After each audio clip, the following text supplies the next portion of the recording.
Good afternoon, everyone, and first of all, happy Thanksgiving to you and your families as we start a joyous holiday season.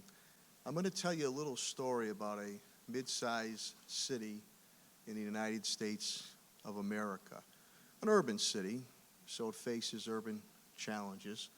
And besides those urban challenges, a city that faced natural and man-made disaster, a city like other cities across America that was dealing with the worst economy since the Great Depression. And this is a city that when you hear about it, you're all businessmen and businesswomen here in the city of Springfield, and I thank you for your continued belief and investment in our city, that has the strongest bond ratings in the city's history from Standard & Poor's and Moody's. And if you think some 10 years ago, I've been around almost a decade, and I hope to be around another decade, we were near bankruptcy, this city. This city also has a world-renowned gaming and resort company, building a nearly $1 billion development project in the heart of downtown Springfield. This city, mid-sized city in America, has the world's largest railway manufacturing company from China with its North American hub in that city.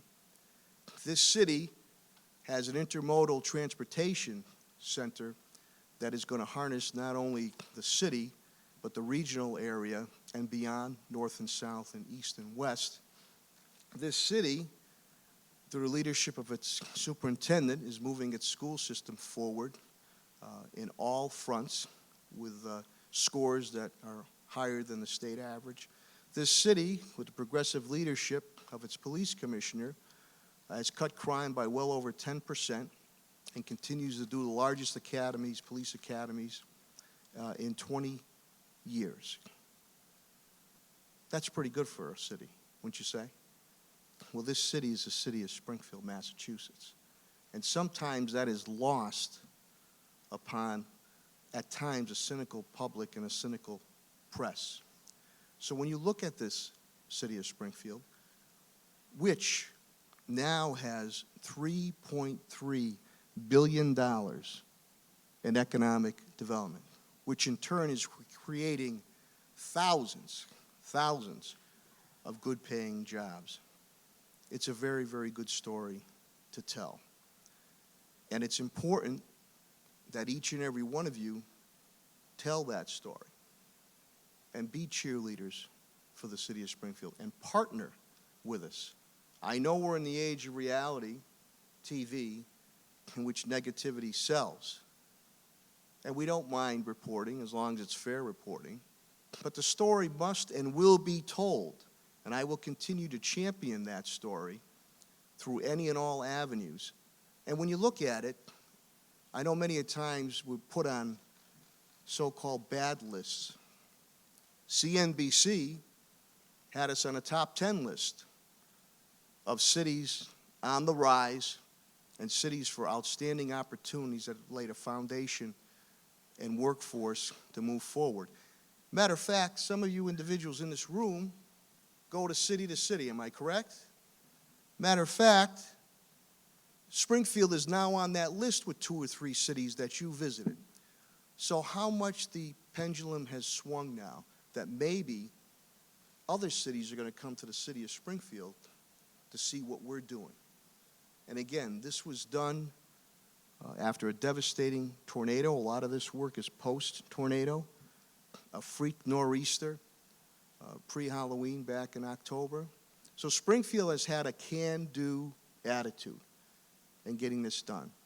And the last thing I'll say before I introduce Kevin Kennedy is I had the pleasure and honor, and again I thank Nancy Creed and the Chamber of Commerce. You've been a great partner following up with Jeff Shafrida, and the EDC had sponsored, and George R. Waddy is here, chairman of that board, down at Central Connecticut State University.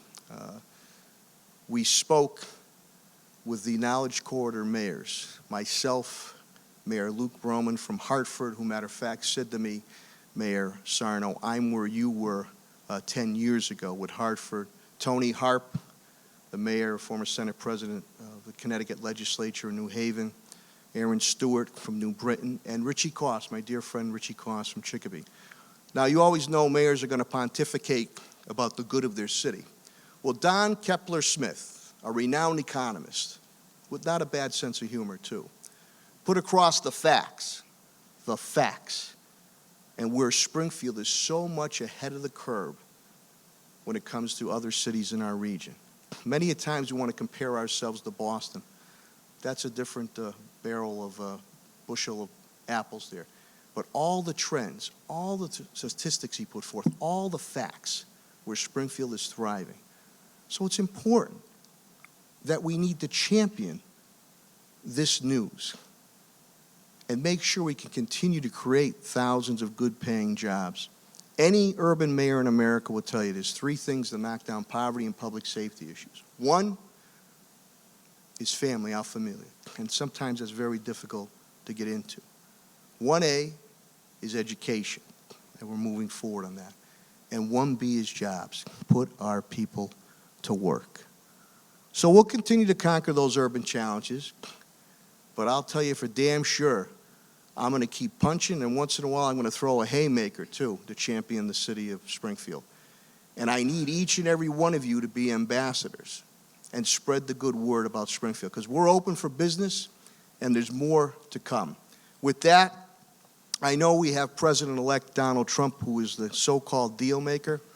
Well, let me tell you, I have the best right there, the best nuts and bolts guy you could ask for in Kevin Kennedy. He has been invaluable to me with his advice, wisdom, and strategic moves. There were some years ago, Kevin, that you and I heard why are Sarno or Kennedy and Sarno making these moves, just like a chess moves that we were making. Now people are starting to see it come to fruition. He has done an outstanding job with my economic development team, and many of my department heads are here with city councilors too. It's time to feel good about the city of Springfield. It's time to champion the city of Springfield. We can show what has been done against all the odds, all the adversity. So with that, let's put your hands together for the best nuts and bolts guy around in the business, my Chief Development Officer, Kevin Kennedy.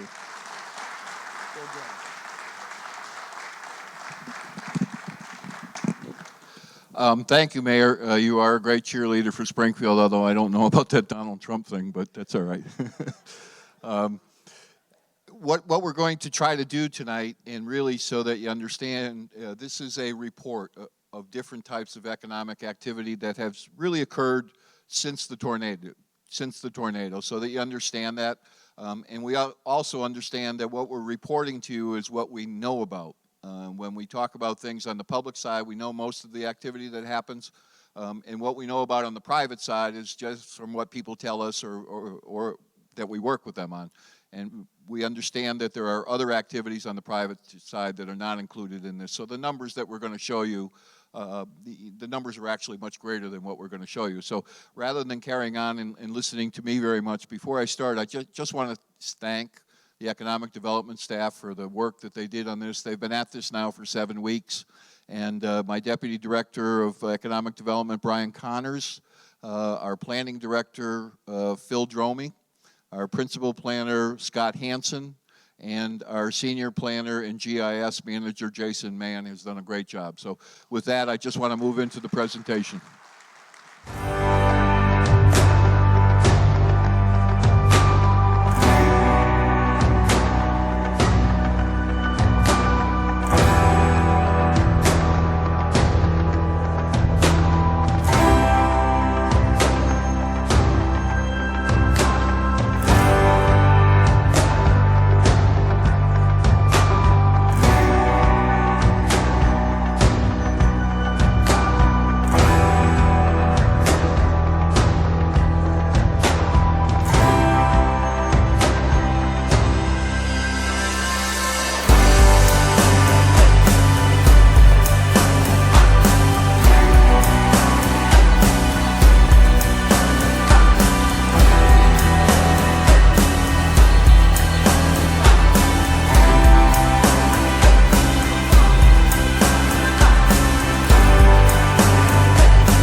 The downtown transformation is one of the centerpieces of what we're going to talk about tonight.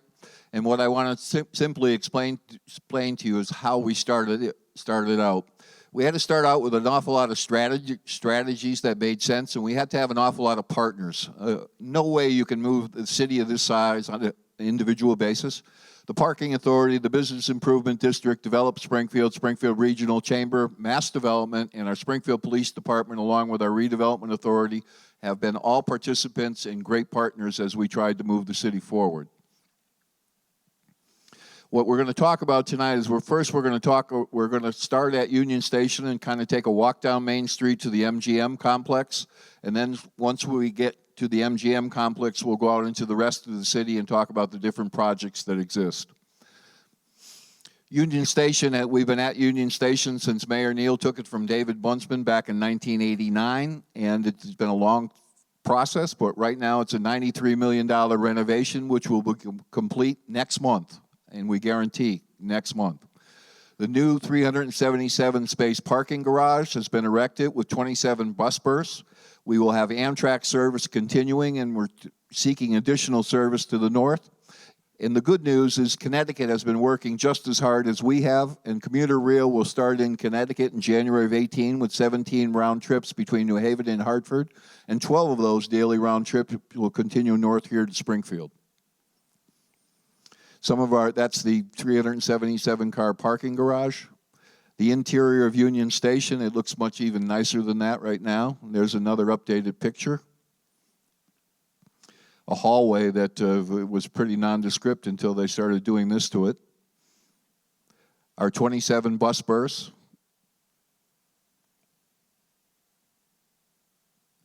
There are actually a number of previous Union Station. 1841, it was a depot. That was the first depot that was built. In 1851, a second depot was built. Then the first station was built in 1889. And then in 1926, the building that you see on Frank B. Murray Street was built. And here's today's refurbished Union Station in the terminal building. If you look at it, in the bottom right-hand corner is the parking garage with the bus berths in the middle. And just to the upper part of the picture, you can see both the train tracks and the refurbished terminal, the lighting and all those trees and all those kinds of things. It's really going to be a very, very nice place. 4 million people a year should be coming through there. As we move through downtown, we get to the TDI district. We've been named the TDI district by Mass Development, one of our greatest partners in this endeavor. The district is basically in the Worthington and Bridge Street area, and it's right next to where we had the gas blast back a couple of years ago.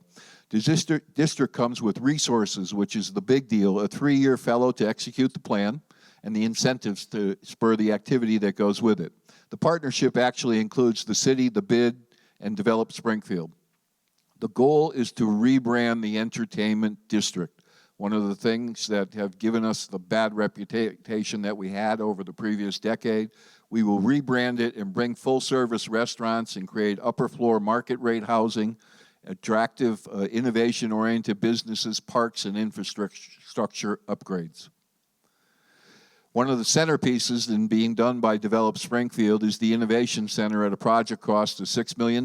It should open in February of next year. It'll be home to Valley Venture Mentors, and it's a partnership between Mass Development and Develop Springfield. And one of our best neighbors and one of our best business partners, Mass Mutual, was a major contributor to the facility. Also, we have a Make It in Springfield, something that I think the staff does more of than I do. I guess I'm a little too old for this, but it opened in June of 2016.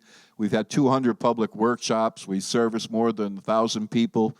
If you want to learn how to sew, how to fix a bicycle, Vietnamese cooking, and a whole bunch of other things, that's the place to come.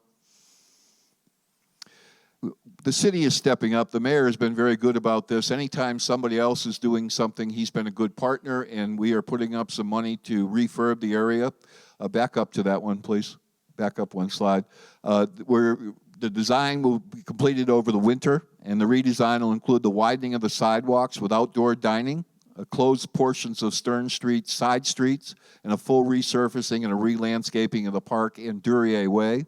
And there's a map of what they are. And if you notice here, Duryea Way is off to the left, and that is the connection to Lyman Street to Union Station. So you want to have a walkable downtown, and Union Station will be refurbed, and so won't Duryea Way and Stern Square. In addition to that, in order to rebrand the entertainment district to a downtown dining district, we have a $1.5 million loan fund from HUD. It'll attract full-service restaurants. The target area is, in fact, the TDI district, with loans up to $200,000 each with low interest rates, and they are very, very difficult to get in the restaurant industry, anybody that's aware of that.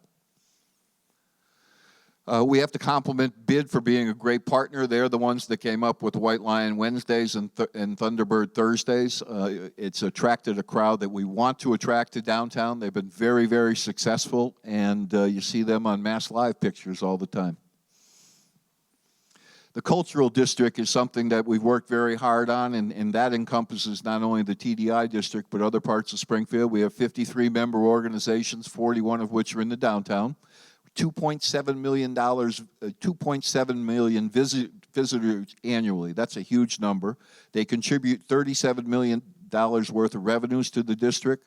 And on the various boards in the district, there are 340 members. And we sponsor local artists for the utility box paintings. And Springfield is one of only 3 pilot cities in the U.S. working with Future City of London on a creation of an arts and economic development strategy for the downtown. We'd like to think that everything is working together and what we're doing makes sense. The strategies were also to bring in some higher education into the downtown, and we've been very successful with UMass, Bay Path, Springfield College, and Cambridge College. And I should point out that UMass has tripled their growth of students in the time they've been here. They started out at 300. They are now in excess of 900. One of the things that you have to think about from a practical, logistical point of view, if you're opening an intermodal system at Union Station with 4 million people coming through it, that's not their final destination. They have to get to another destination. And you also have some very large parking lots in the north end of Springfield servicing the medical community, and especially at Bay State Health. Well, you've got to be able to get them around. And so we're joining a regional bike share program called Valley Bike. It'll be a regional partnership with Springfield, Holyoke, Northampton, Amherst, and South Hadley. There'll be 8 stations with 72 bicycles in Springfield, and the target date for opening is 2017, and we are looking for sponsors if anybody wants to join in. Also, one of the things that we have to do is put a wayfinding system and signage in the downtown, both vehicular and pedestrian bike-wise. Right now, there's a temporary system that some of you may have noticed. The permanent system is currently under design by Applied Wayfinding. They've designed systems in Vancouver and London. The project installation should happen by the fall of 2017. And we're trying to think different things that we can do with this wayfinding. What if the Cat in the Hat was telling you where to go? Or what if Michael Jordan was telling you where to go? Taking advantage of 2 of the unique pieces of what Springfield has that nobody else has. The riverfront now, there's $1 million as part of our host community agreement with MGM. Thank you, MGM, to refurb Riverfront Park. And the mayor and the team has decided that we are going to incorporate the World Trade Center steel into that design. And Weston and Sampson are now doing the design of that park. And in about 3 weeks from now, we'll be unveiling the conceptual designs for what we'll be doing with the memorial, and that conceptual design is being done by Steampunk from Northampton.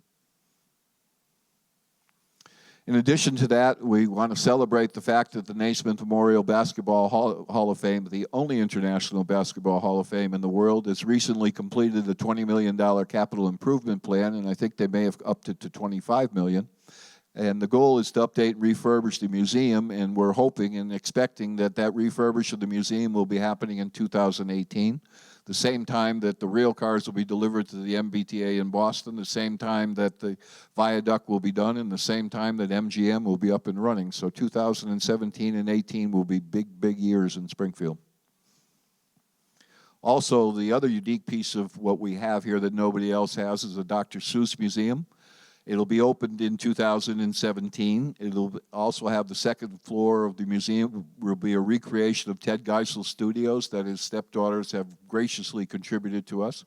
And we expect the visitation at the museum to increase by 25%. MGM Springfield, you know, we've talked about it an awful lot, but there's no doubt with those 2,000 construction jobs, the 3,000 full-time operational jobs, along with all the slot machines and the 3,300 parking spaces, is going to have a huge effect on downtown Springfield. But entertainment is the key to where we're going. I think you're going to see, from a regional perspective, you're going to see entertainment become a very, very, very big part of Springfield. All the things that we're talking about, whether they be restaurant-wise or different things that MGM's going to bring to Springfield, you're going to see a big change here in Springfield. And also, as they take over management of the Mass Mutual Center, you're going to see more and more acts coming to Springfield. Right now, they're committed to a number of acts in their host community agreement.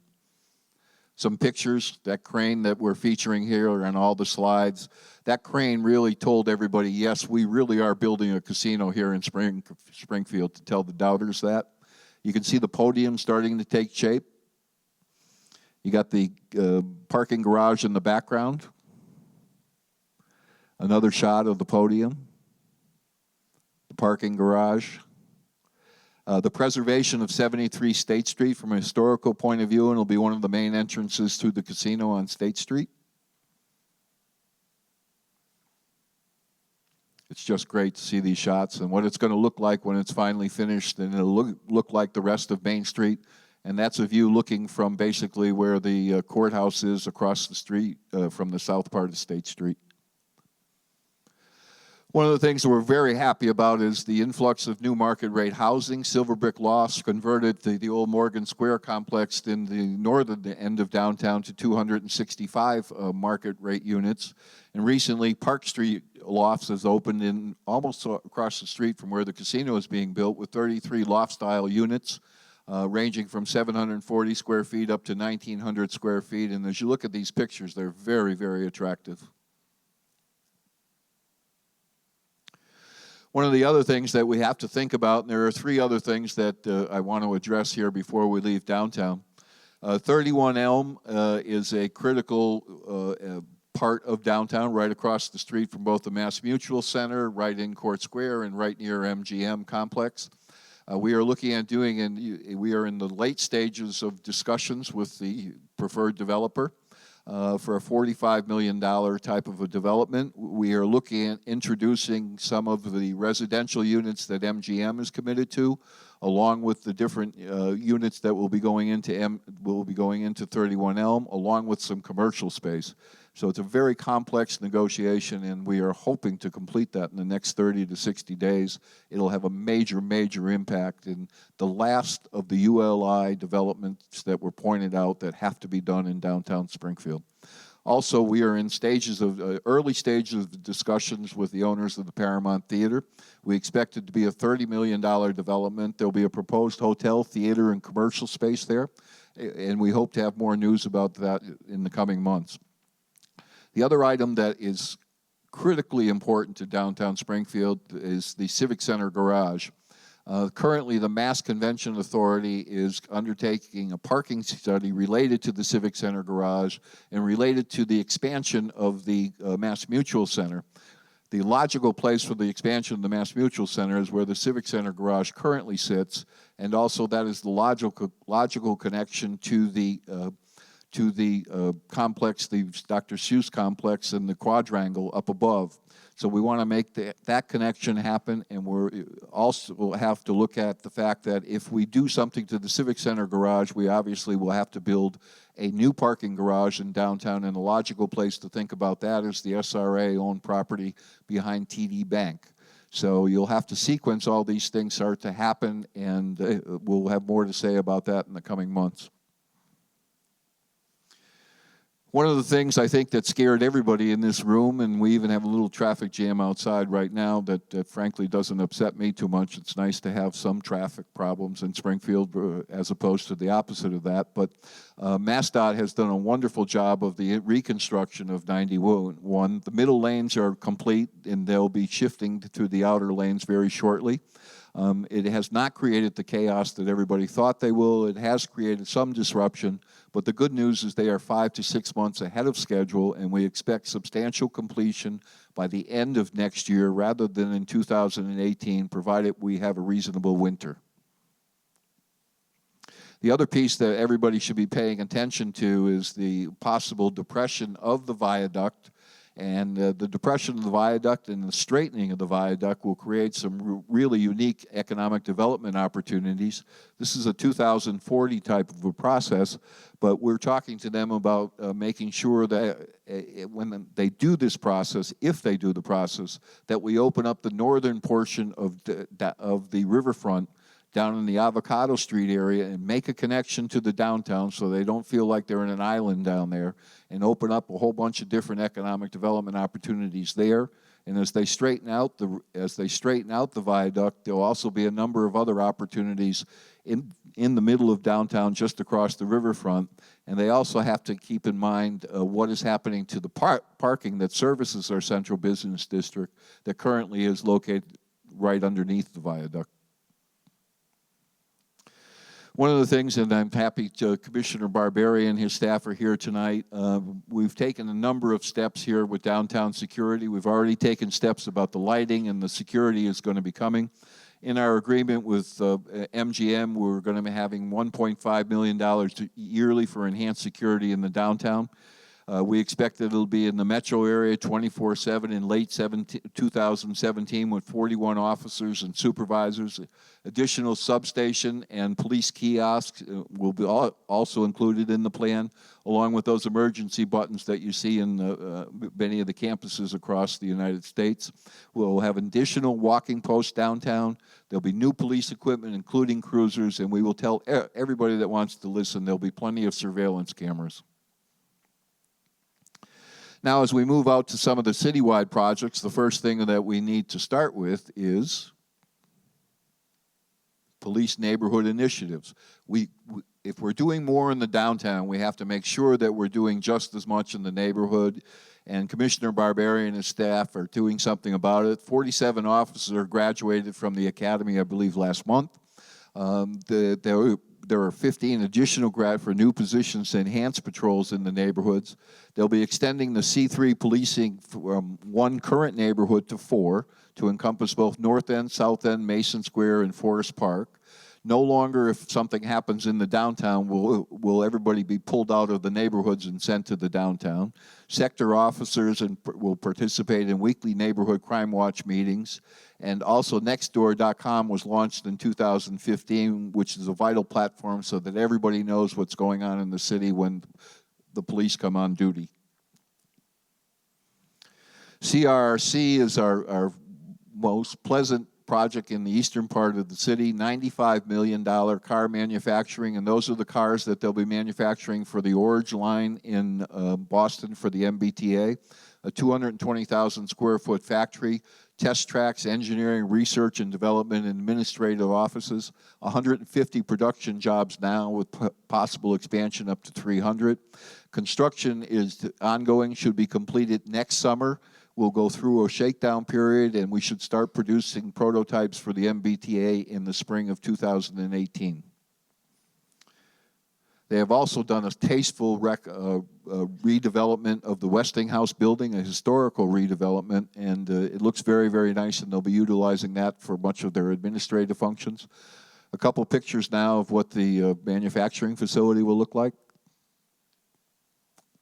PVTA operations facility, Mary McGinnis at PVTA has done a great job in acquiring some funds, $55 million to build a new operations and maintenance facility out on Cottage.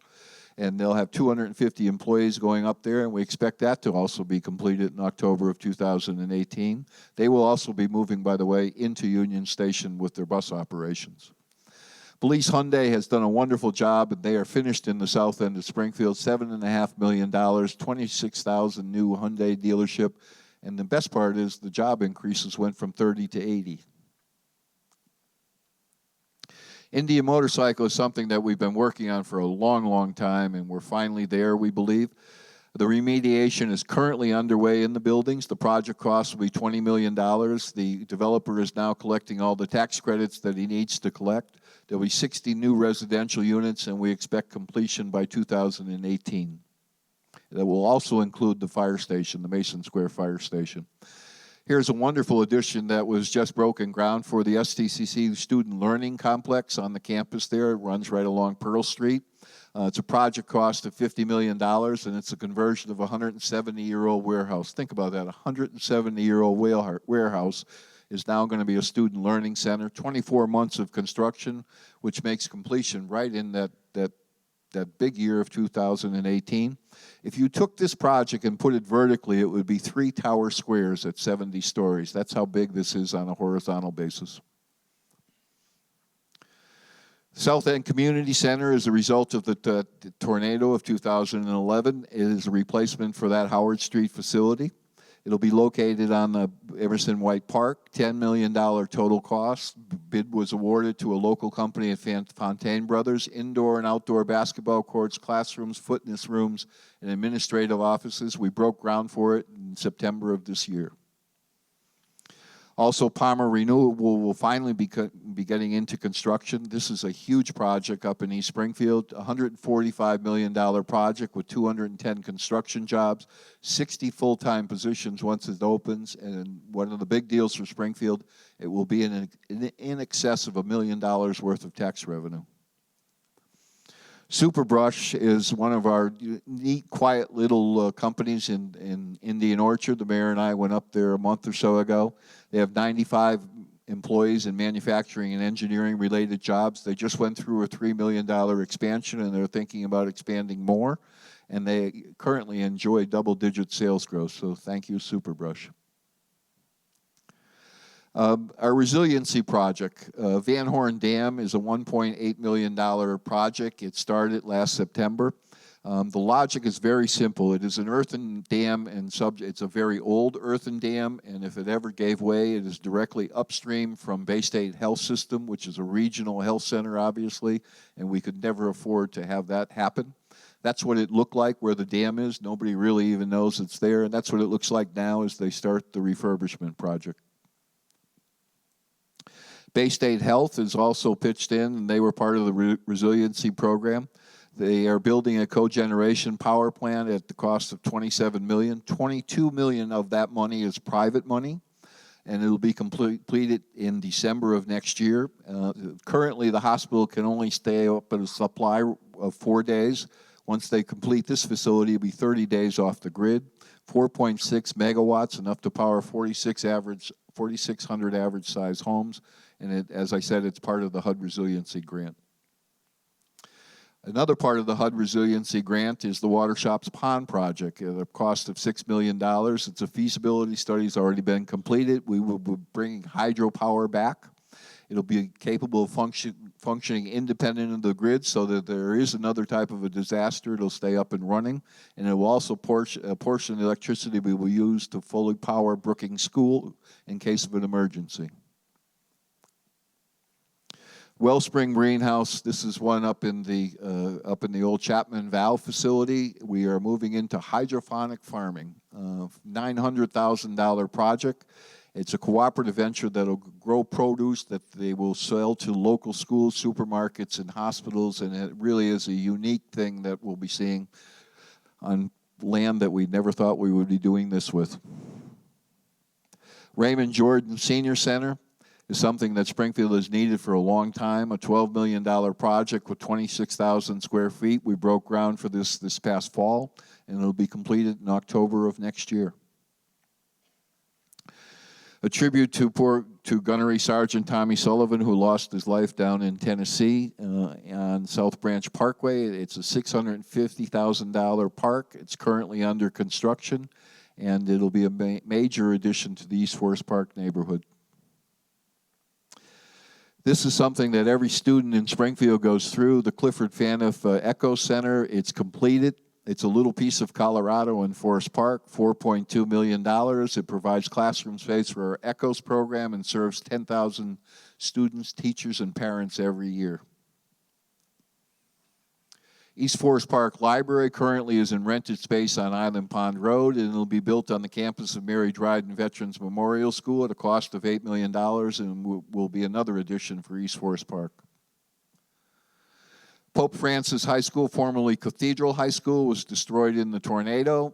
They broke ground for it this past September. It'll be a $55 million project, again opening in that year of 2018, and it'll be built to accommodate 500 students plus. Memorial Square Apartments is something that has been done a great job down on Main Street in the north end, right near the trolley barn. $10 million project. It's a full renovation of a 40-unit, 6-story apartment building, and it'll be open in a few months, March of 2017. Lower Maple Business Park is something we never asked Develop Springfield to do easy projects, and this was one of the more difficult projects that we asked them to do.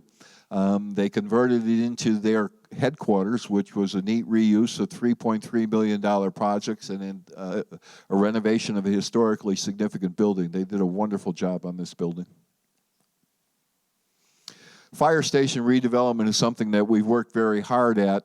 Previously, we owned 4 vacant fire stations. 3 of the 4 have been successfully sold to developers, Sumner Avenue, Page, and Oakland Street. Previously, we were paying hundreds of thousands of dollars in maintenance fees, and today 3 of those facilities are now on the tax rolls, and we're collecting $22,000 in taxes rather than paying maintenance costs. One of the things that we do on the small business side is our storefront program and our small business loans. And some of the shots that you're going to see are before and after for storefront grants of $180,000 with small business loans of $165,000. And it's kind of a neat redo. It was one of those things. I hated those Chinese food restaurants that had those yellow signs that came across the front. And it looks much better the way we're doing it now. Redesign, some of our road projects that Chris Signoli and the Department of Public Works are going to undertake with MassDOT. This is a area that badly needs it. It'll be a comprehensive redesign of the X. It'll focus on better traffic management, pedestrian and bicycle circulation. The construction documents are currently in progress, and we estimate the cost to be $5 million. In addition, Roosevelt Avenue and Island Pond, anybody that comes through that intersection knows how difficult it is, and we expect to start this project next spring at $2.8 million cost, and it'll be a rework of the whole area, and hopefully we'll have much better traffic flow. Central Street and Six Corners Roundabout are definitely on the agenda. At Central Street, it's a $5 million project that we expect to start next fall. It'll be a realignment of the whole street, and it'll enhance connectivity between the downtown and Six Corners. The Six Corners Roundabout is one of the most difficult roundabouts, or actually to get through in all of Springfield. It'll be a comprehensive redesign. It'll improve vehicle, pedestrian, and bicycle circulation. It will cost $2.7 million, and it should start next spring. In addition, I'm not going to recite all these projects, but take a few moments to look at some of these things that come along. All of the colleges in Springfield did something. We talked about 4 of them previously, but also you'll notice on this list as you go through, AIC did an expansion, and Western New England also did an expansion. Columbia Gas did an expansion. The school department, by the way, is doing a huge amount of fixes, and they're also doing something with their food service building, which will be unique to Springfield and actually unique to any place in the Northeast, and it's something that they're very excited about, and you really don't pay a lot of attention to, but it's very critical from a logistical point of view. So all these projects that as you look at it, you don't realize how much water and sewer projects that our water and sewer department does, our park department, and all these other things, and they really amount to an awful lot of activity.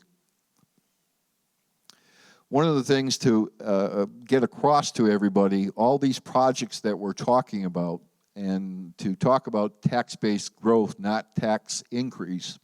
MGM sits on a piece of property that created about $650,000 worth of tax. When they open their doors, it will be $17.6 million. The same is true about CRRC in the eastern part of the city. We previously collected $462,000. And when they open their doors, over 10 years, they'll average almost $2.5 million. And I mentioned those fire stations before that were costing us money to keep up and running, and now we're getting some tax money. So quickly, very quickly, do some simple math there and also take into account what I said about the Palmer Renewable Facility, and you're well in excess of $20 million in revenue growth. So there's much more than that, but that's just an example of what we want to point out to everybody.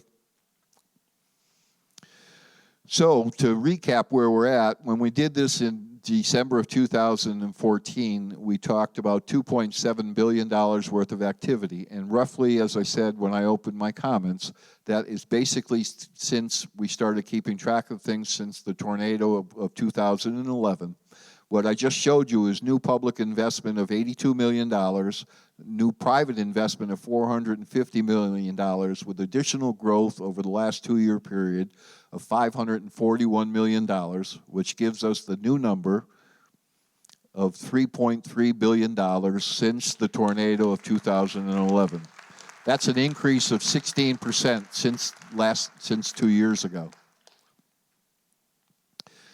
What I'd like to do now is, a couple of years ago, we produced a marketing video for Springfield, and we actually won an international award for it. And some of you may have seen it. A number of the television stations have been running them for their PSA commercials, and we thank them for that. But let's take a look at it right now. Greatness is not achieved alone. It's a puzzle solved by many moving parts joining at the right moment. And when it works, you can feel it.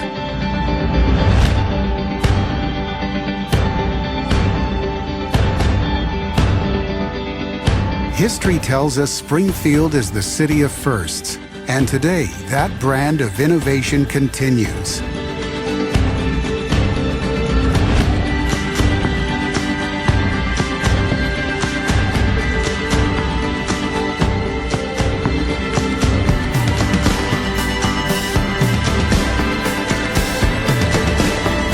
World-class healthcare facilities are also among the region's largest employers in Springfield's growing medical district.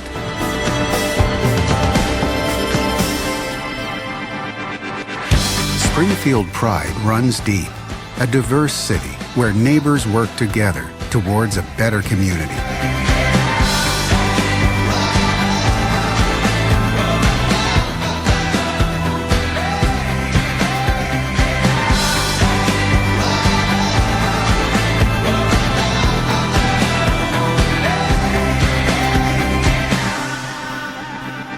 Education, entertainment, history, nature.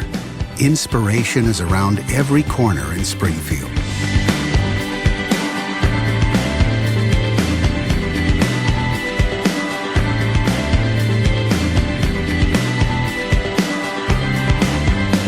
Springfield is in the center of the Knowledge Corridor. Over 150,000 students hone their skills right here. Springfield boasts an impressive network of city parks.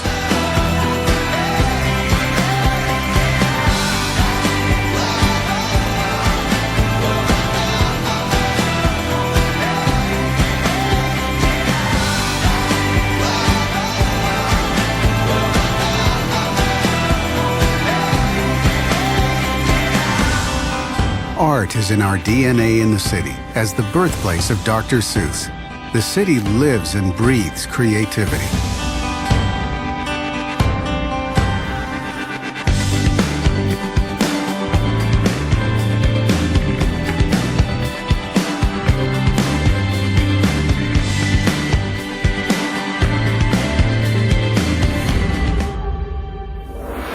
$2.7 billion in new investment and thousands of new job opportunities.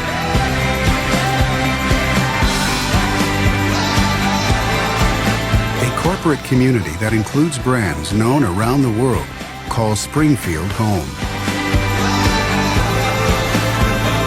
This is the City of Homes.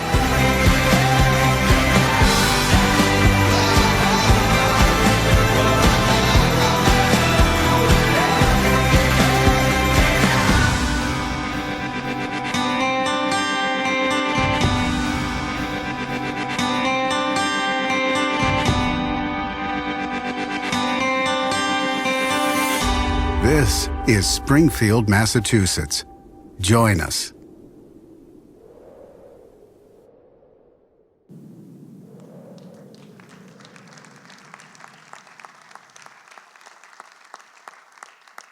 let me thank you for taking the time to come here tonight. This presentation is available at that website that you can see up in front of you. I hope that you now understand that we try to do things that make sense and have value, and I hope that you leave here tonight with a sense of optimism and confidence that we're going to continue to keep rising to new heights. So thank you all very, very much.